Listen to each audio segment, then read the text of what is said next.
హల్లెలూయా స్తోత్రం. ప్రార్థన చేసుకుందాం. మహానుభావుడైన యేసయ్య స్తోత్రం. ఈ మంచి సమయాన్ని బట్టి స్తోత్రం దేవా తండ్రి. ఇంతవరకు ఆరాధన నిర్మించిన విధానం బట్టి స్తోత్రం దేవా తండ్రి.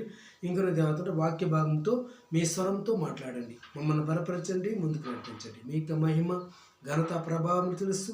మా ప్రభు రక్షకుడైన యేసుక్రీస్తు వీర ముందు ప్రార్థించి వేడుకున్నాం దేవా తండ్రి. హల్లెలూయా. ఈరోజు మనం వాక్య భాగంలో యెరెమీయా 31వ అధ్యాయము 7 నుండి 14 వరకు చూసుకున్నాం. యెరెమీయా గ్రంథము 31వ అధ్యాయము 7 నుంచి 14 చూద్దాం. యెహోవా ఇలాగ సెలవిచ్చుచున్నాడు, యాకోబును బట్టి యెహోవా ఇలాగ సెలవిచ్చుచున్నాడు. హల్లెలూయా. యెహోవా ఇలా సెలవిచ్చుచున్నాడు, యాకోబును బట్టి సంతోషముగా పాడుడి, రాజ్యములకు శిరస్సగు జనములను బట్టి ఉత్సాహధ్వని చేయుడి, ప్రకటించుడి, స్తుతి చేయుడి. యెహోవా ఇజ్రాయేలులో శేషించిన నీ ప్రజలను రక్షింపుము అని బతిమాలుడి. ఇక్కడ అనేక విషయాలుగా మాట్లాడుతున్నాడు. ఇజ్రాయేలు దేవుడు ఇజ్రాయేలును దేవుడు జనాల అన్నిటిలో ప్రముఖ జనంగా పరిగణించాడు. ఏం చేశాడు దేవుడు? అనేక జాతుల తెగల ప్రజలు ఉన్నారు, కానీ ఇజ్రాయేల్ మాత్రమే ఆయన ప్రముఖమైన జనంగా ఆయన పరిగణించాడు. ఏం చేశాడు? దానిని హెచ్చించాడు. దాన్ని హెచ్చించడము, పరిగణించడం కారణంగా అది అధిక జనాభా ఉందేనా, లేక వాళ్ళు బలము పరాక్రమాలు వాళ్ళకు ఉన్నాయేనా? కాదు.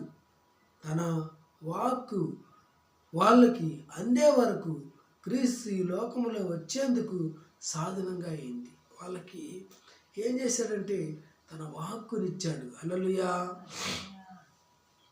అదేంటంటే యోహాను సువార్తలో ఆదిలో వాక్యముండును, అది దేవుని యొద్ద నుండి ఆ వచనాన్ని మనం తర్వాత చదువుకుందాం. మరియు 8వ వచనంలో, ఉత్తర దేశములో నుండి నేను వారిని రప్పించుచున్నాను, గుడ్డి వారినేమి, కుంటి వారినేమి, గర్భులనేమి, ప్రసవించే స్త్రీలనేమి, బూదిగంతముల వరకు అందరినీ సమకూర్చుచున్నాను, మహాసంగమై వారికిడికి తిరిగి వచ్చేదరు. ఆయన ఏమంటున్నాడు? భూమి కొనల నుండి మరియు బబులోనులో మాత్రమే కాక అనేక దేశాలు, ప్రాంతాలు, అన్ని చోట్ల నుండి మహా గొప్ప సమూహము బబులోను నుండి 42,360 మంది వచ్చారని ఇక్కడ మనము చూడొచ్చు. 42,360 మంది తిరిగి వచ్చారు. ఎజ్రా గ్రంథము 2:64లో వీరిలో ఎక్కువ మంది దక్షిణ రాజ్యానికి చెందినవారు, ఉత్తర రాజ్యానికి చెందినవారు చాలా తక్కువ అని.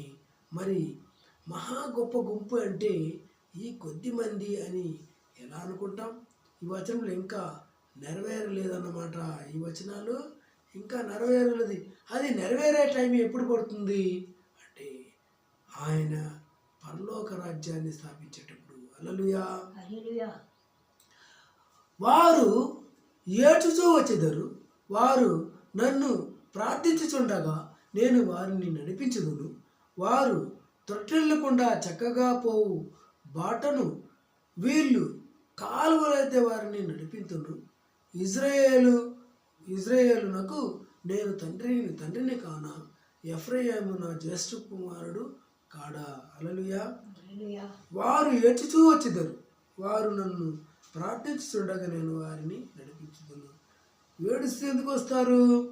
వారి యొక్క శ్రమల వలన మరియు దేవుని యొక్క ప్రేమ వలన వారు ఎంత తృప్తి పొందుతున్నారు అని ఇక్కడ చూడవచ్చు. వారు నాకు ప్రార్థించగా నేను వారిని నడిపించును. ఇజ్రాయేలునకు నేను తండ్రిని కానా, ఎఫ్రాయిమునకు జ్యేష్ఠ కుమారుడు, ఎఫ్రాయిము నా జ్యేష్ఠ కుమారుడు కాడా అని చెప్తున్నాడు. ఇక్కడ ఏడుస్తూ ఏడ్పడం, ప్రార్థన చేయడం పశ్చాత్తాపానికి దేవుని వైపు తిరగడానికి గుర్తు. ఎప్పుడైతే దేవుని వైపు తిరిగి ఏడుస్తారో అప్పుడు వారి యొక్క మనసులో కూడా ఆ యొక్క దేవుని యొక్క పక్కకి దేవుని వైపు తిరిగి ఒక ఒక ఒక మారు మనసు వాళ్ళకు వచ్చిందని అర్థం. హల్లెలూయా. తర్వాత వచనములో తమ తమ స్వస్థలాలకు చేరిన వారి సంతోషాన్ని తెలియజేస్తూ, మరియు ఎఫ్రాయిం అంటే ఉత్తర రాజ్యం మొత్తానికి సూచిస్తుంది అన్నమాట. హల్లెలూయా. ఉత్తర రాజ్యానికి ఎఫ్రాయిము ఆ యొక్క పదాన్ని వాడినట్టు ఇక్కడ మనం చూస్తున్నాము. జనులారా యెహోవా మాట వినుడి. 9వ వచనం. జనులారా యెహోవా మాట వినుడి, దూరమైన ద్వీపములలోని వారికి దాన్ని ప్రకటింపుడి. ఇజ్రాయేలును చెదరగొట్టిన వాడు వానిని సమకూర్చి గొర్రెల కాపరి తన మందను కాపాడునని తెలియజేయుడి. అలా ఏమంటున్నాడు? చెదిరిపోయిన గొర్రెల్ని కాపరి ఏం చేస్తాడు? వాటిని సమకూర్చకుండా వదిలేస్తాడా? సమకూరుస్తాడు. తండ్రి అయిన దేవుడు మీ కాపరి కాదా? చెదిరిపోయిన తన పిల్లలను ఆయన సమకూర్చడా అని ఇక్కడ దేవుడు ప్రజలను ఉద్దేశించి మాట్లాడుతున్నట్టు మనకు కనబడుతుంది. యెహోవా యాకోబు వంశస్థులను విమోచించుచున్నాడు, వారి కంటే బలవంతుడైన వారి చేతిలో నుండి వారిని విడిపించుతున్నాడు. ఏం చేస్తుంది? యెహోవా యాకోబు వంశస్థులను విడిపించాడు. వారి కంటే బలవంతుడైన వారి చేతుల నుండి వారిని విడిపించుచున్నాడు. బలవంతైన వాడు ఎవడు? సాతానే కదా. సాతాను నుండి విడిపించినాడని ఇక్కడ అర్థం. వారు వచ్చి సియోను కొండ మీద ఉత్సాహ ధ్వని చేతురు. యెహోవా ఉపకారమును బట్టి, గోధుమలను బట్టి, ద్రాక్ష రసమును బట్టి, మరియు తైలమును బట్టి, గొర్రెలకును పశువులకును పుట్టు పిల్లలను బట్టి సమూహములుగా వచ్చెదరు. వారిక నెన్నటికి కృషింపక నీళ్లు పారు తోటవలే ఉందురు అంటున్నాడు. హల్లెలూయా. నీరసించిపోరు అంటే వారు పూర్వస్థితికి చేరుకోవడం అన్నమాట. అంటే నీరసించిపోవడం, బాగా నీళ్ళు దప్పిక మరియు కష్టము అంతా వచ్చినప్పుడు నీరసించిపోతారు. ఆకలి దప్పికలు ఎక్కువ వచ్చేసిందంటే ఏం చేస్తారు? నీరసించిపోతారు. ఆ విధంగా నీరసించిపోరు అనేది ఇప్పుడు దేవుడు మనతో మాట్లాడుతున్నాడు. ఇక ఎన్నటికీ శాశ్వతంగా వారు నీరసించిపోరు అని అర్థం. హల్లెలూయా. 13వ వచనంలో వారి దుఃఖమునకు ప్రతిగా సంతోషం ఇచ్చి వారిని ఆదరించెదను, విచారము కొట్టివేసి నేను వారికి ఆనందము కలుగజేతును. కనుక కన్యకలను యవ్వనులను వృద్ధులను కూడి నాట్యమందు సంతోషించెదరు. ఇక్కడ జాతి కాదు, వయస్సు తేడా లేదు. కన్యకలు, యవ్వనస్తులు మరియు వృద్ధులు కూడా వాళ్ళతో పాటు నాట్యం ఆడతారంట. హల్లెలూయా. ఎందుకంటే వాళ్ళకి సంతోషము చాలా, వారు సంతోషంగా ఉంటారు కాబట్టి. 14వ వచనంలో క్రొవ్వుతో యాజకులను సంతోషపరిచెదను, నా జనులు నా ఉపకారములను తెలుసుకొని తృప్తినందుదురు. ఇదే యెహోవా వాక్కు. ఎప్పుడైతే మంచి మాంసము కొవ్వు పట్టినటువంటి మంచి ఒక జంతువులను వధించి దాన్ని బలి ఇచ్చినప్పుడు దాని యొక్క క్రొవ్వుటి మాంసం తిన్నప్పుడు వాళ్ళు సంతోషంగా ఉంటారు కదా. హల్లెలూయా. తర్వాత కీర్తనల గ్రంథము 147లో మనము చూస్తాం, 12 నుండి 20 వరకు చూస్తాం. యెరూషలేమా యెహోవాను కొనియాడుము, సియోను నీ దేవుని కొనియాడుము అంటున్నారు. అంటే యెరూషలేం కాకపోతే మరి లోకమంతట్లోనూ యెహోవాను స్తుతించేవారు వేరెవరున్నారు? యెరూషలేమే కదా. మొదటి నుండి ఇజ్రాయేల్కు కలిగిన అన్ని ప్రత్యేక దీవెనలు మరి ఏ జాతికి కలగలేదు. ఇజ్రాయేల్కే ప్రత్యేకంగా ఆయన ఎన్నుకున్నాడు, వాళ్ళకే ఆశీర్వాదాలు ఇచ్చాడు, వారినే నడిపించాడు, వాళ్ళనే విడిపించాడు. కాబట్టి ఆయన ఎన్నుకున్న ప్రజా జనాంగము ఇజ్రాయేల్ ప్రజలు కదా. అంటే దేవుని స్తుతించడం క్రీస్తు విశ్వాసుల బాధ్యత. అంటే దేవుని స్తుతించే ఒక బాధ్యత క్రీస్తు యొక్క విశ్వాసులకే ఉంది. ప్రత్యేక ఆధిక్యత మరి ప్రత్యేక అవకాశం. ఎందుకంటే ఆకాశాలకు భూమికి దేవుడైన యెహోవా చేత ఇప్పుడు ఆశీర్వదించబడిన వాళ్ళము మనమే. భూమి ఆకాశాల దగ్గర అంటే ప్రత్యేక అవకాశం ఏమిటి? ఎందుకంటే ఆకాశాలకు భూమికి దేవుడైన యెహోవా చేత ఇప్పుడు మనము ఆశీర్వదించబడిన వాళ్ళము మనమే. హల్లెలూయా. 13వ వచనం, ఆయన గుమ్మముల గడియలు బలపరిచి ఉన్నాడని మీ మధ్యను ఆ పిల్లలను ఆశీర్వదించి ఉన్నాడు. 14వ వచనం, నీ సరిహద్దులలో సమాధానం కలుగజేయువాడు ఆయనే, మంచి గోధుమలతో నిన్ను తృప్తిపరిచేవాడు ఆయనే. 15వ వచనం, భూమికి ఆజ్ఞ ఇచ్చేవాడు ఆయనే, ఆయన వాక్యము వేగముగా పరిగెత్తును. ఆయన వాక్యం ఎలాంటిదట? బాగా బహువేగంగా పరిగెత్తును. హల్లెలూయా. సృష్టిలో ఏ భాగాన్నైనా దేవుడు శాసించగలడు. మరియు పాపాత్ములైన మనుషులు సైతాను మాత్రమే ఆయన మాట వినరు. అందుకే దేవుడు శపించాడు. ఎవరిని శపించాడు? మాట వినని వారినే శపించాడు. హల్లెలూయా. దేవుడు శపించాడు. ఎవరిని శపించాడు?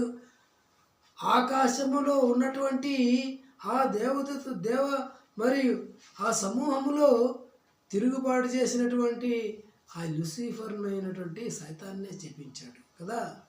తర్వాత వచ్చి ఆ ఏతేను వనములో అబద్ధమనే మాటలను వీళ్ళకి అమాయకులైన ఆదాము అవ్వలకి చెప్పి వారిని తప్పుడు పట్టించిన ఆ సర్పాన్ని శపించాడు కదా. మరియు అక్కడ ఉన్నటువంటి ఆదామును అవ్వలను కూడా శపించాడు. ఎలా శపించాడు? ఆ యొక్క ఆదాముకి ఆ భూమిని దున్ని దాని యొక్క పంటను పంటిస్తేనే నీకు ఆహారము. అంతకుముందు సుఖంగా ఏ పని చేయకుండా తింటున్న ఆదాము అవ్వలు మరి ఆ శ్రమల పాలు అయ్యారన్నమాట. అది ఒక శాపమే కదా. తర్వాత వచ్చి ఆ యొక్క అవ్వను కూడా శపించాడు. ఏమని చెప్పించాడంటే, నువ్వు వచ్చి ఈ యొక్క మనిషి వల్ల గర్భం ధరించి నేను కనున్నప్పుడు ఒక గొప్ప యొక్క నొప్పి నీకు కలిగిజేతును అని చెప్పేసి శపించాడు. హల్లెలూయా. ఇవన్నీ కూడా ఎందుకు జరిగిందంటే, ఎప్పుడు దేవుని యొక్క మాట వినకుండా పోయారు అప్పుడే జరిగింది. హల్లెలూయా. పాపాత్ములైన మనుషులు సైతాను మాత్రమే ఆయన మాట వినరు అనే దానికి ఇదే ఇంతవరకు చెప్పినట్టు మాటలు. హల్లెలూయా. మరియు 16వ వచనం, గొర్రెబొచ్చు వంటి హిమము కురిపించువాడు ఆయనే, బూడిద వంటి మంచు కనుమలను చల్లువాడు ఆయనే, ముక్కలుగా పడగండ్లు విసురువాడు ఆయనే. ఆయన పుట్టించు చలికి ఎవరు నిలువగలరు కదా. ఆయన చలి ఎక్కువ పుట్టించినాడంటే అందరూ వనకాల్సిందే. ఆయన ఆజ్ఞేయగా ఇవన్నీ కరిగిపోవును. ఆయన తన గాలి విసరజేయగా నీళ్లు ప్రవహించును. ఆయన తన వాక్యము యాకోబునకు తెలియజేసెను, తన కట్టడలను తన న్యాయ విధులను ఇజ్రాయేలునకు తెలియజేసెను. ఆయన ఇవన్నీ చేస్తున్నవాడు. హల్లెలూయా. ఫలవంతమైన ఉద్యానవనాలు, మేఘాలు, వర్షం అన్నీ కూడా శాశ్వతంగా మనుషులను దీవించేందుకు దేవుడు పరలోకం నుండి కురిపించిన దేవుని వాక్కు అతి శ్రేష్టమైనది. హల్లెలూయా. ఆయన ఏ చెప్తే వింటాయి. ఎందుకంటే సర్వ సృష్టికి అధికారి ఎవరు? ఆయనే. ఆయన చెప్పినట్టు సర్వ సృష్టి వినాలి. హల్లెలూయా. ఏ జనమునకు 20వ వచనం, ఏ జనమునకు ఆయన ఎలాగ చేసి ఉండలేదు, ఆయన న్యాయ విధులు వారికి తెలియకే ఉన్నవి. యెహోవాని స్తుతించుడి. ఏ జనాలకి ఇలా చేయరు, ఇజ్రాయేల్ జనాలకే చేశాడు. కానీ వాళ్ళు ఏం చేశారు? నమ్మలేదు, అవిశ్వాసంలో కూరుకుపోయారు, ఆయన నుండి దూరమైనారు. హల్లెలూయా. మరియు గతంలో దేవుడు తన వాక్కును పదిలంగా ఉంచినది ఇజ్రాయేల్ ప్రజల చేతిలోనే. తన వాక్కును ఎవరికిచ్చాడు? ప్రజలు ఎవరికిచ్చాడు? మొదట్లో ఇజ్రాయేల్ చేతిలోనే ఇచ్చాడు. తర్వాత అది ఇప్పుడు ఆ వాక్ అనేది క్రీస్తు సంఘం చేతిలో ఉంది. హల్లెలూయా. క్రీస్తు సంఘం ఎవరు? యేసు ప్రభును స్వీకరించిన వాళ్ళే, యేసు ప్రభుతో నడుచు వాళ్ళే, యేసు ప్రభుతో వారు ఏకీభవించిన వాళ్ళే. ఆయన రక్తంతో కడగబడిన సంఘము మనమే. హల్లెలూయా. మన చేతుల్లో ఆ యొక్క వాక్యాన్ని ఉంచి ఉన్నాడు. హల్లెలూయా. ఎంత గొప్ప ఆశీర్వాదం. ఎఫెసీయులకు, రెండవది ఎఫెసీయులకు రాసిన పత్రిక 1వ అధ్యాయము 3 నుంచి 14 చూద్దాం.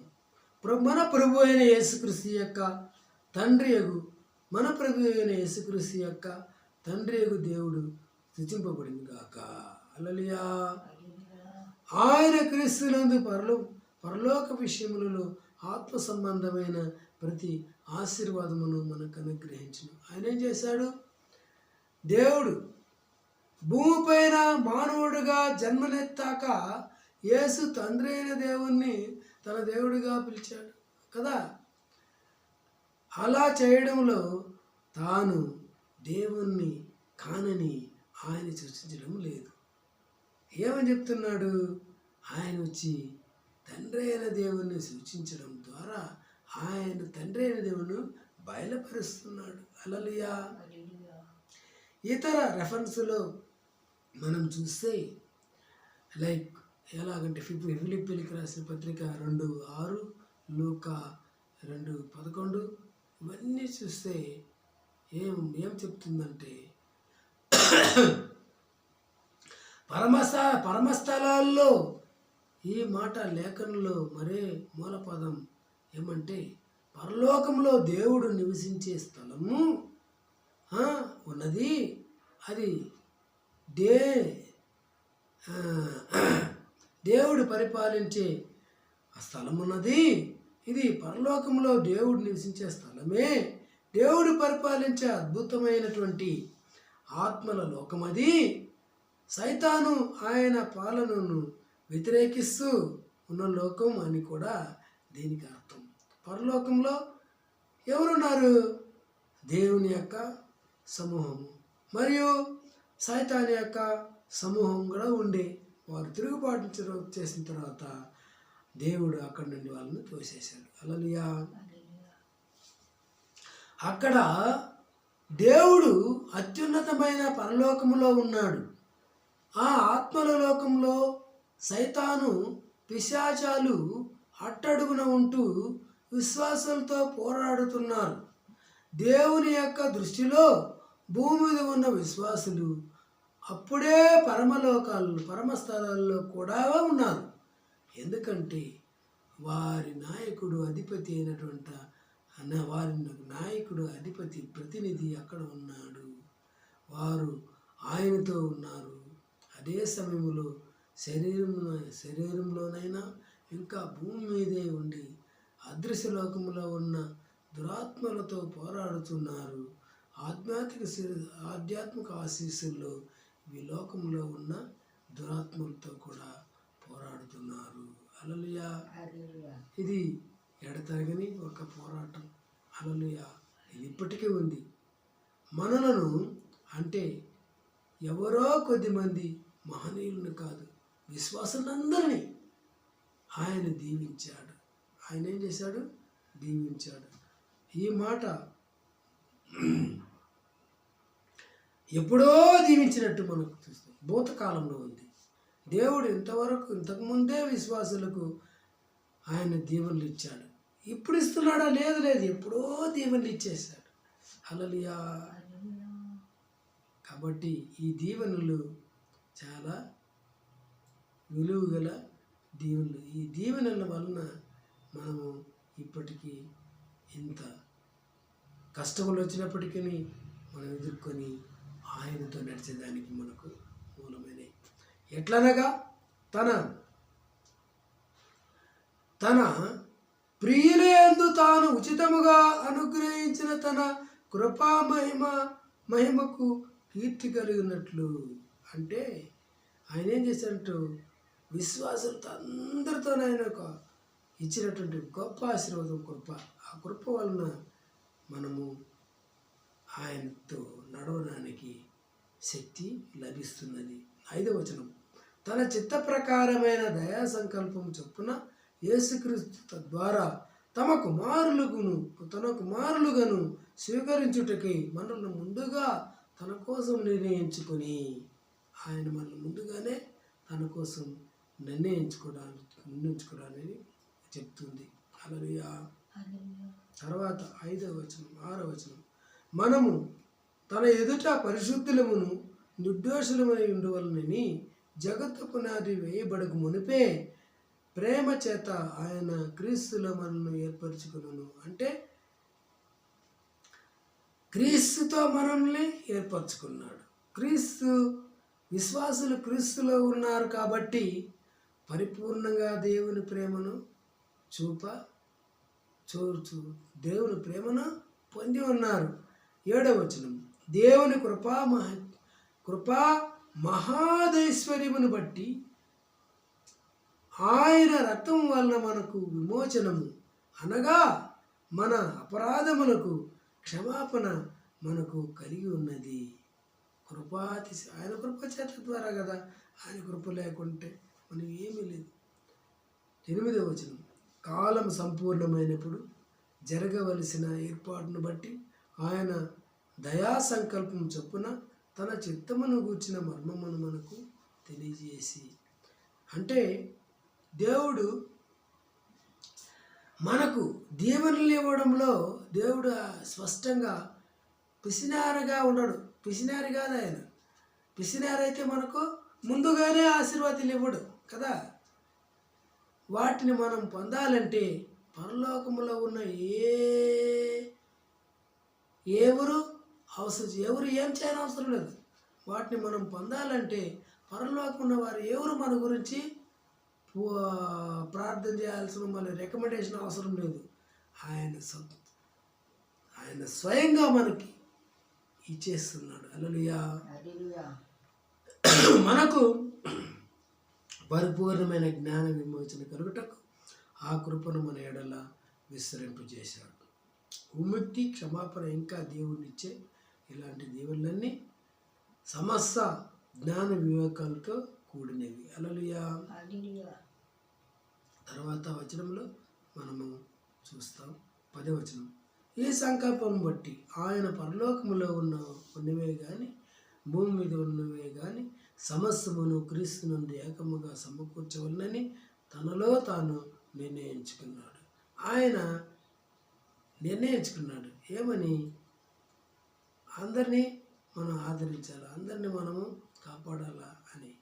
మరియు క్రీస్తు యందు ముందుగా నిరీక్షించిన మనము తన మహిమకు కీర్తి కలుగు చేయవలనని ఉద్దేశం అంటే లోకంలో అనేకమైన గందరగోళాలు అస్తవ్యస్తంగా జరుగుతున్నట్టు తరచుగా కనిపిస్తాయి. కానీ అప్పుడప్పుడు జరుగుతున్న వాటికి ఒక దారి తెన్ను లేకుండా అర్థము ఉన్నట్టు అనిపించదు. అయితే మనల్ని దేవుడు చక్కటి ఉద్దేశంతో నడిపిస్తున్నాడు కాబట్టి ఆయన లోపం లేని విధంగా నెరవేరుస్తాడు. ఏ లోపం కలగకుండా అస్తవ్యస్తం కానీ చెల్లాచెదరైపోని ఏమైనా కానీ ఆయన మాత్రము వాటిని ఉద్దేశ ప్రకారంగా ఆయన లోపం లేని విధంగా నెరవేరుస్తాడు. హల్లెలూయా. 12వ వచనం, దేవుడు తన చిత్త ప్రకారమైన సంకల్పం బట్టి మనను ముందుగా నిర్ణయించి ఆయనందు స్వాస్థ్యముగా ఏర్పరిచెను. ఆయన చిత్తానుసారముగా చేసిన నిర్ణయం చొప్పున సమస్త కార్యములను జరిగించుచున్నాడు. అన్నిటిని ఆయన జరిగిస్తున్నాడు. హల్లెలూయా. మరియు ఇప్పుడు 14వ వచనము, దేవుని మహిమకు కీర్తి కలుగుటకు ఆయన సంపాదించుకున్న ప్రజలను విమోచనం కలుగు నిమిత్తము ఈ ఆత్మ మన స్వాస్థ్యమునకు సంచకరువుగా ఉన్నాడు. హల్లెలూయా. చివరిగా మనము యోహాను సువార్త 1వ అధ్యాయంలో 1-9, 10-18 వరకు చూసుకుందాం. 1వ వచనం, ఆదియందు వాక్యము ఉండెను, వాక్యము దేవుని యొద్ద ఉండెను, వాక్యము దేవుడై ఉండెను. ఆదిలో ఏమనుందంట? ఆదిలో దేవుడు ఈ విశ్వాసాన్ని చేసినప్పుడు ఈ విశ్వాన్ని చేసినప్పుడు వాక్కు అంతకు ముందే ఉన్నాడు. దేవుడు వాక్కు ఉన్నాడు అనమాట. వాక్యే దేవుడే. ఇది ఆది అందు వాక్యం ఉండెను, వాక్యము దేవుని యొద్ద ఉండెను, వాక్యము దేవుడై ఉండెను. ఈ సర్వ సృష్టిని చేయక మునిపే దేవుడు వాక్యమై ఉన్నాడని దీని యొక్క ఉద్దేశంలో దేవుడు ఈ విశ్వాన్ని చేసినప్పుడు వాక్కు అంతకు ముందే ఉన్నాడని మనకు తెలియజేస్తుంది. విశ్వానికి ఆరంభం ఉంది, కానీ వాక్కుకు ఆరంభం లేదు. ఇది శాశ్వతమైనది, శాశ్వతుడు, అన్నిటినీ సృష్టించిన వాడితో సంపూర్ణ ఐక్యత ఉన్నవాడు ఈ వాక్కు. తరువాత వస్తున్న వచనాలు, ముఖ్యంగా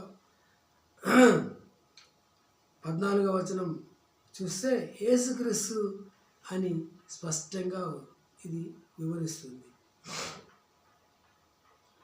వాక్కు అనే మాట సూచించేది ఏమంటే ఒక భావాన్ని ఇతరులకు చెప్పడం.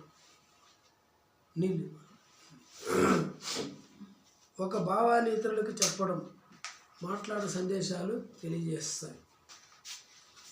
దేవుని మనసులో ఏమున్నదో అది వాక్కుగా యేసు క్రీస్తు మూలంగా ప్రత్యక్షమైంది.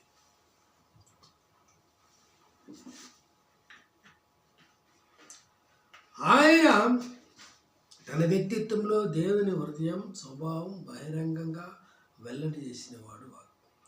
ఈ వాక్కు మనం చదువుతాము వచనాల్లో, అది ఏమో చూపిస్తోంది?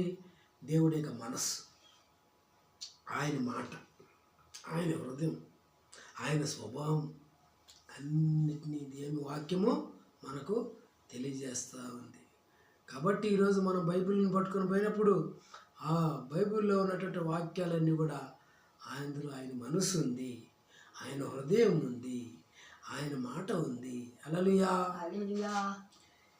దేవుడు అంటే తండ్రి అయిన దేవుడు అని అర్థం.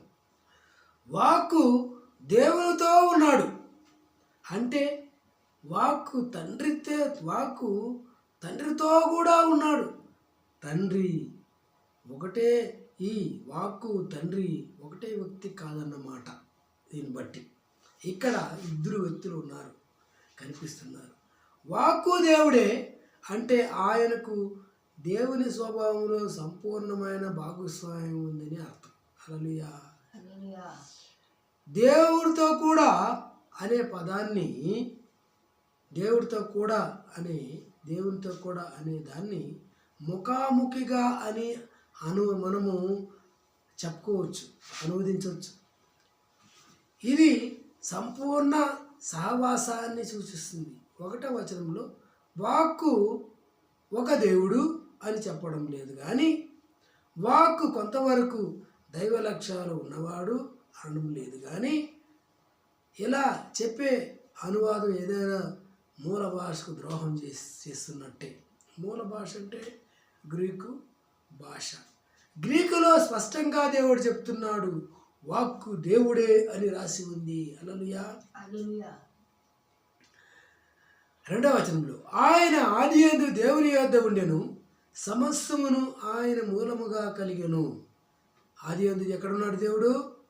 ఆయన యొద్ద. ఆయన ఆదియందు దేవుని యొద్ద ఉండెను, సమస్తము ఆయన మూలముగానే కలిగి ఉన్నదేది ఆయన లేకుండా కలగలేదు. ఇది దేన్ని సూచిస్తుందంటే ఇది యేసుక్రీస్తుని సూచిస్తుంది. హల్లెలూయా. విశ్వాన్ని సృష్టించడానికి తండ్రి అయిన దేవుడు కుమారుడైన దేవునితో ఆయన ద్వారా పనిచేశాడు. అలానే తండ్రి అయిన దేవుడు ఏం చేస్తాడు? కుమారుడైన దేవునితో కూడా ఆయన పనిచేశాడు. ఈ లోకంలో ఎవరో ఒక ఉపదేవుడు, ఒక చిల్లర దేవుడు చేసిన పని కాదు. ఇది ఏకైక దేవుని సృష్టి. కాబట్టి ఆయనలో జీవముండెను, ఆ జీవము మనుషులకు వెలుగైండెను. ఆయనలో ఏమున్నదంట? ఆయనలో జీవమునింది, ఆ జీవము మనుషులకు వెలుగైండెను. హల్లెలూయా. వాక్కు కేవలం దేవుని మనసులోని ఒక స్వభావం కాదు, దేవుని చర్యల్లోని కల్పించే ఒక సూత్రము కాదు. వాక్కు సజీవుడైన ఒక వ్యక్తి. ఆయన ద్వారా ఈ విశ్వమంతా, ఈ లోకమంతా, లోకములో ఉన్నదంతా ఆయన ఉనికిలో ఉన్నాయి. కాబట్టి మూలం ఎవరంటే వాక్కు అయిన దేవుడు, తండ్రి అయిన దేవుడు. హల్లెలూయా. ఇప్పుడు ఆయన ద్వారానే మనుషులు నూతన ఆధ్యాత్మిక శాశ్వత జీవాలు పొందగలుగుతున్నారు. యోహాను సువార్తలో అంతా చూస్తే ఎలా ఉంది? జీవం ఒకటి ఉంది. ఇది జీవం అనే మాట ఉంది. ఇది 36 సార్లు రాయబడి ఉంది. యోహానుకి ఇష్టమైన మరో మాట వెలుగు. ఈ వెలుగు అనే మాట ఉంది. అది కూడా దేవుని వెలుగుని మనుషులకు తెచ్చినది యేసు ప్రభువే. హల్లెలూయా. ఆయన దేవుని గురించి సత్యాన్ని, మన గురించి పాపముక్తి గురించిన సత్యాలను, ఆత్మహత్యక జీవనం గురించిన ప్రాముఖ్యమైన సత్యాలన్నిటినీ మనకు గ్రహించేలా చేశాడు. కాబట్టి ఆ వెలుగుని మనకు ఆ యేసయ్య ఇచ్చాడు. హల్లెలూయా. 5వ వచనంలో ఆ వెలుగు చీకటిలో ప్రకాశించుచున్నది కానీ చీకటి దానిని గ్రహింపకుండెను. ఏమవుతుంది? అది దేవుడు ప్రకాశిస్తుంది కానీ జనాలు చూడట్లేదు. హల్లెలూయా. దేవుని వెలుగు ఎంతగా ప్రకాశిస్తూనే ఉంది. మనుషులు దాన్ని అర్థం చేసుకోలేకపోవడానికి కారణం ఎవరు? సైతాన్ యొక్క అంధకార శక్తులు. హల్లెలూయా. మరియు దేవుని యొద్ద నుండి పంపబడిన ఒక మనుషుడు ఉండెను, అతని పేరు యోహాను. ఈ వెలుగుని మరియు సాక్ష్యం ఇచ్చేదానికి దేవుని యొద్ద నుండి పంపబడినట్టు ఒక మనుషుడు ఒకడు ఉండెను, ఆయన యోహాను ఈ సువార్తను రచయిత కాదు. ఈ యోహాను బాప్తిస్మం ఇచ్చే యోహాను. హల్లెలూయా. ఇక 7వ వచనంలో అతని మూలముగా అందరూ విశ్వసించినట్లు అతడు వెలుగును గూర్చి సాక్ష్యం ఇచ్చుటకు సాక్షిగా వచ్చును. ఈ వెలుగు ఎవరు? యేసయ్య. ఈ యేసయ్య గురించి తెలియపరచడానికి, సాక్ష్యం ఇవ్వడానికి వచ్చిన వ్యక్తి ఎవరు? ఈ బాప్తిస్మం ఇచ్చు యోహానే. హల్లెలూయా. 8వ వచనంలో అతడు వెలుగు అయి ఉండలేదు కానీ ఆ వెలుగును గురించి సాక్ష్యం ఇచ్చుటకు వచ్చెను. యోహాను వెలుగు కాదు, ఆ వెలుగు గురించి సాక్ష్యం అయితే ఇచ్చేదానికి ఆయన వల్ల అవును. కాబట్టి ఆ వెలుగుకు సాక్ష్యముగా వచ్చిన వాడే యోహాను. హల్లెలూయా. 9వ వచనం నిజమైన వెలుగు ఉండేనో అది లోకములోనికి వచ్చుచు ప్రతి మనుషులు వెలుగుంచుచున్నది. నిజమైన వెలుగు ఆల్రెడీ వచ్చేసింది అక్కడికి. అది లోకానికంతా అంటిస్తూ వస్తూ ఉంది. అది ఎవరు? అక్కడ ఉన్నటువంటి అక్కడ పుట్టి మరియ గర్భంలో పుట్టి ఆ నజరేతులో పెరిగి మరియు ఆ ఇజ్రాయేల్ దేశం అంతటా కూడా ఆ యొక్క వెలుగు అనే వాక్యాన్ని జనాలకి బోధిస్తూ వెలిగించుచు ప్రతి ఒక్క ఆత్మను వెలిగించుచు వచ్చినట్టు ఏకైక దేవుడు కుమారుడు యేసయ్యే. హల్లెలూయా. ఆ వెలుగును గురించి సాక్ష్యం ఇచ్చేదానికి వచ్చిన వాడే ఈ యోహాను. అందరి గురించి ఇక్కడ మాట్లాడలేదు కానీ యోహాను గురించి ముఖ్యంగా మాట్లాడడం ఉద్దేశం ఏమంటే ఈరోజు మనకు సువార్తను ఆ వెలుగును పరిచయం చేసిన వాడు యోహాను ఆ రోజు కదా. హల్లెలూయా. యేసు ప్రభు నిజమైన వెలుగు. యేసు ప్రభు ఎవరు? నిజమైన వెలుగు. యేసు ప్రభు నిజమైన వెలుగు అంటే ఆయనకు వెలుగు కాకపోయినా తాము వెలుగుని చెప్పుకున్న వారికి ఇతరుల దృష్టిలో వెలుగుగా చలామైన వారికి ఎన్నో వ్యత్యాసాలు ఉన్నాయి. అదేమంటే దేవుని గురించిన సత్యం మొదలైన వాటిని మనుషులకు కనిపించేలా చేయగలడు.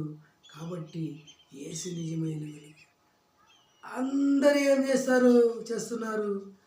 రక్షణ అనేది ఆ రక్షకుడు యేసయ్య ద్వారా లభించింది అని నమ్మకుండా ఉన్నారు. కానీ వారికందరికి కూడా వెలుగును వెలిగించడంలో మరియు సత్యాన్ని బోధించడంలో యేసయ్య. కాబట్టి యేసు నిజమైన వెలుగు. హల్లెలూయా. అందరి మీద ఆయన లోకంతటి మీద వెలుగును కుమ్మరించాడు యేసయ్య. అందరి మీద వెలుగునే కుమ్మరించాడు. అయితే అందరూ ఆ వెలుగును స్వీకరించారు. హల్లెలూయా. ఆయన కుమ్మరిస్తున్నాడు కానీ జనాలు మాకెందుకు ఈ వెలుగు అని వద్దని చెప్పారు. హల్లెలూయా. ఆయన 10వ వచనంలో ఆయన లోకములో ఉండెను, లోకము ఆయన మూలముగా కలిగెను, కానీ లోకము ఆయనను తెలుసుకొనలేదు. ఏం చేశాడు? ఆయన అందరితో పాటు ఉన్నాడు, ఆయన లోకములో ఉన్నాడు, ఆయన వెలుగుగా ఉన్నాడు, కానీ లోకం ఆయనని తెలుసుకొనలేదు. హల్లెలూయా. లోకములో అనే మాటలు ఈ లోకంలో ఆయన జన్మము జీవితాలను సూచించాయి. లోకంలో ఎలా వచ్చాడు? చిన్న బిడ్డగా మరి అమ్మ కడుపులో పుట్టాడు. హల్లెలూయా. అందరు మనుషులతో పాటు ఆయన కూడా తిరిగాడు. హల్లెలూయా. మనుషులు తమ సృష్టికర్తను గుర్తించలేదు. ఆయన తిరుగుతూ ఉన్నాడు, ఇజ్రాయేల్ అంతా తిరుగుతూ ఉన్నాడు. ఎవరికి తెలుసు ఈయన దేవుని కుమారుడని? గుర్తించలేదు.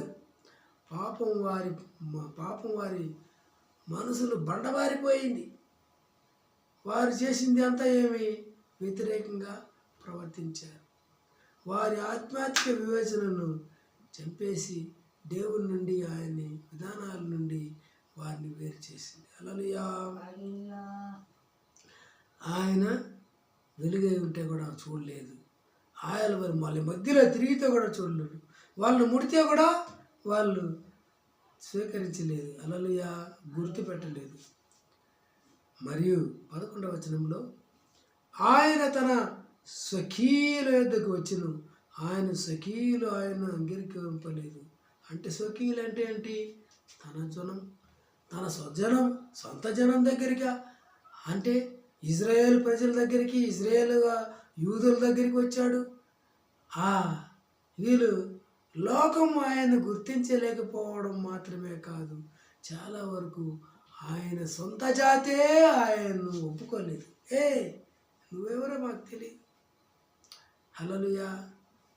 చెప్పేశారు, నువ్వెవరో మాకు తెలియదు, నువ్వెవరో మాకు వద్దు పో. హల్లెలూయా. చెప్పేశారు.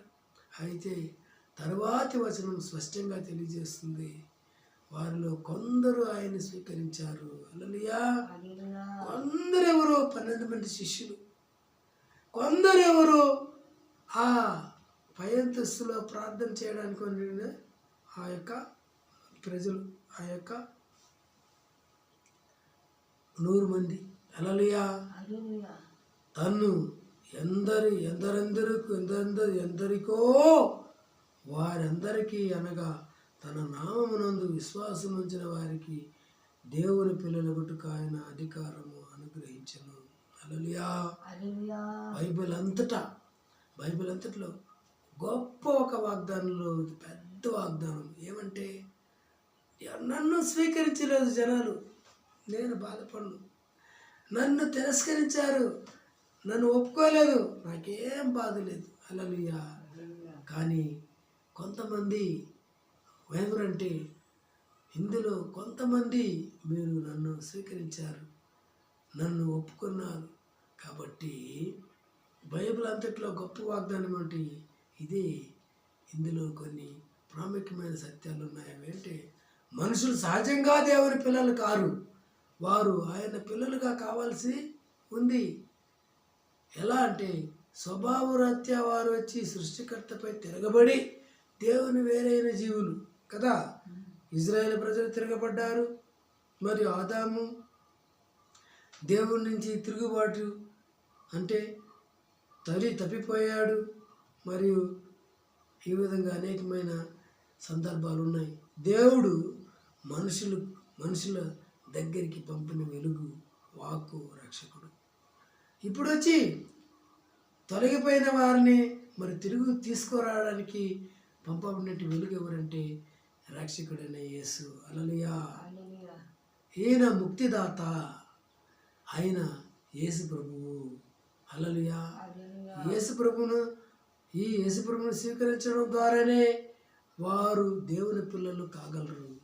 ఆయన్ని స్వీకరించడం కంటే ఆయన మీద నమ్మకం ఈ సువార్తలో అతిపెద్ద ఒక పాత్ర పోషిస్తుంది, ప్రాముఖ్యమైనది. హల్లెలూయా. నమ్మకం అని తర్జుమా చేసిన గ్రీకు పదం రకరకాల ప్రయోగాలు సువార్తలో సుమారు 100 సార్లు కనిపిస్తాయి బైబిల్లో. మరి ఏ పుస్తకంలో ఇన్నిసార్లు ఈ మాట కనిపించదు. మనం ఆయన్ను నమ్మకం ద్వారానే స్వీకరిస్తాం, నమ్మకం ద్వారానే దేవుని పిల్లలు అవుతాం. హల్లెలూయా.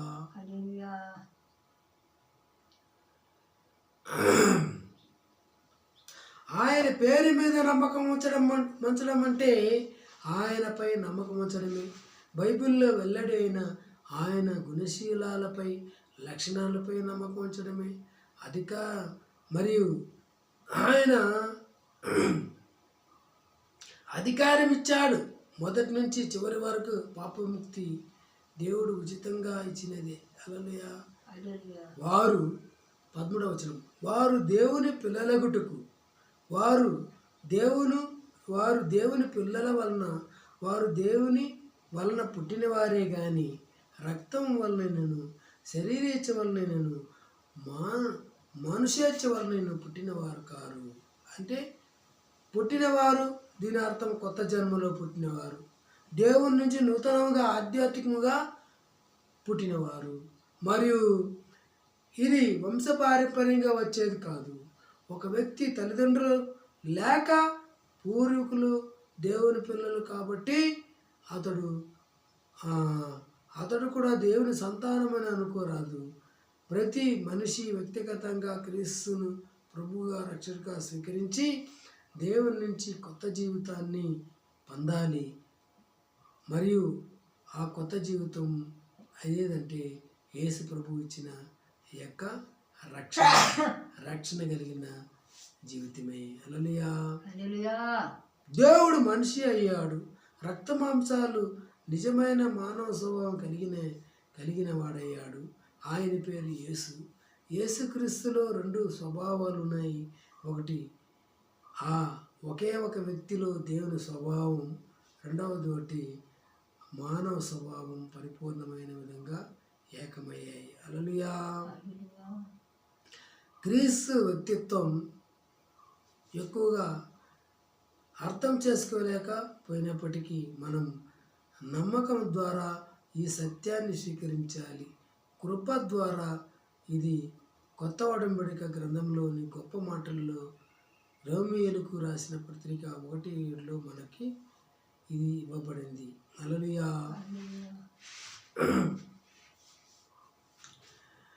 కృప ద్వారా మొదటి నుంచి చివరి దాకా కృపా సత్యాలతో నిండి ఆయన జీవితం పరిచర్యల రెంటిని సూచిస్తున్నది. సత్యం క్రీస్తు అవతారం అంటే సత్యాన్ని వెల్లడి చేయడమే. యోహాను ఒకే ఒక సత్యం అనే మాట దాదాపు 25 సార్లు ఇక ఉపయోగించారు. హల్లెలూయా. యేసు అవతారం ఒకే ఒక క్రీస్తు ఒక ప్రత్యేకమైన వ్యక్తి అని గట్టిగా నొక్కి చెప్పే విధానం ఇది. తండ్రి అయిన దేవుని ఆయన స్వభావంతో శాశ్వతమైన ఉనికిలో ఉన్న ఒకే ఒక కుమారుడు ఉన్నాడు. అది ఎవరంటే తండ్రి అయిన దేవుని యొక్క శాశ్వత ఏకైక కుమారుడు యేసయ్య. హల్లెలూయా. 15వ వచనం. యోహాను ఆయనను గురించి సాక్ష్యమిచ్చును. యోహాను ఆయన గురించి సాక్ష్యమిచ్చు, నా వెనుక వచ్చేవాడు నాకంటే ప్రముఖుడు కనుక ఆయన కంటే ముంతటి వాడైన నేను చెప్పిన వాడు ఈయనే అని ఎలుగెత్తి చెప్పాను. ఆ యోహాను యేసు కన్నా ముందు జన్మించాడు. అతని పరిచయం కూడా ముందే ఆరంభమైంది.